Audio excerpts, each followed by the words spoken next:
Next age குரூப்னா 9 to 12 years, pre teens. இந்த வயசுல அவளை லாஜிக்கல் திங்கர்ஸாக நம்ம நினச்சிக்கலாம். ஏதாவது பண்ணணும்னா அது ஏன் பண்ணணும்ன்ட்டு அவளுக்கு நல்லா புரிஞ்சுக்கணும். புரிஞ்சிக்காம பண்ணுறதுக்கு எக்ஸெப்டே பண்ண மாட்டாங்க. நிறைய குழந்தைகள் சின்னப்போவே இது ஏன் எதுக்குன்னு நிறையா கேள்விகள் கேட்பாங்க. முடிஞ்ச அளவுக்கு அவள் கேட்டுட்ட கேள்விகளுக்கு ஆனஸ்டாக பதில் கொடுங்க. இல்லை எனக்கு இது தெரியாது, நம்ம 2 பேரும் சேர்ந்து தெரிஞ்சுக்கலாமா அப்படி சொல்லுங்க. ஆல்சோ பனிஷ்மெண்ட்னு ஒரு ஹேபிட் வச்சுக்காதுங்க. நேச்சுரல் கான்சிக்வன்ஸை ஃபேஸ் பண்ண விட்டுடுங்க.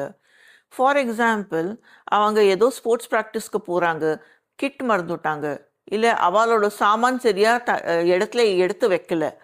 இது போல் விஷயங்களில் அவளுக்கு தேவைப்படுறத அந்த சாமான் கிடைக்கலன்னா அதோட ரிசல்ட் அவளை ஃபேஸ் பண்ணிக்கிட்டோம். ஸ்கூலில் போய் சொல்லட்டும் டீச்சருக்கு முன்னாடி, ஹோம்ஒர்க் ஏன் பண்ணல, நான் மறந்துவிட்டேன், நான் டிவி பார்த்துட்டு உட்காந்துட்டு இருந்தேன்ட்டு டீச்சர் என்ன பனிஷ்மெண்ட் கொடுக்குறாலோ கொடுத்துக்கிட்டோம். இந்த வயசுலேயே இந்த நேச்சுரல் கான்சிக்வன்ஸ் ஃபேஸ் பண்ணுறது அந்த பழக்கம் அவளுக்கு வந்துடுத்துனா டீனேஜர்ஸில் அவளுக்கு இண்டிபெண்ட் திங்கிங் டெவலப் ஆகிடும். இது பண்ணுறதுக்கு சொல்லியிருக்காங்கன்ட்டு அப்படி எடுத்துக்காம இதை நான் ஏன் பண்ணணுன்ட்டு அவளுக்கே புரிஞ்சிடும்.